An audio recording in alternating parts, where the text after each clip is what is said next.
Colin Davis. In St. Louis, Missouri, Democratic presidential candidate Bernie Sanders says he is not sending protesters to Donald Trump rallies. The Vermont senator told CNN's State of the Union he has learned about protesters carrying signs supporting Sanders at Trump rallies on television.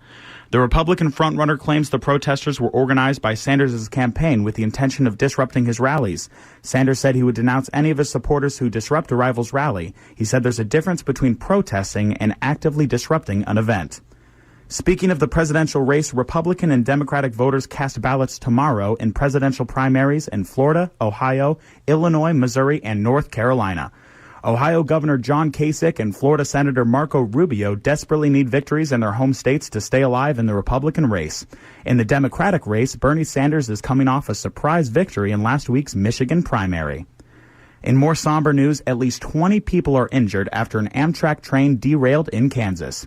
Amtrak says the Los Angeles to Chicago train derailed just after midnight Central Time. 5 cars went off the tracks in southwestern Kansas, about 20 miles west of Dodge City. Hospitals in Dodge City and Garden City are treating more than 20 people. Amtrak says the train was carrying nearly 130 passengers and 14 crew members.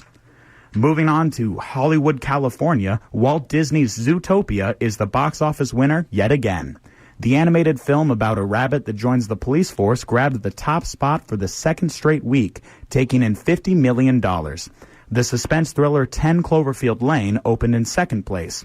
Deadpool hangs on to third place with London Has Fallen and Whiskey Tango Foxtrot rounding out the top 5.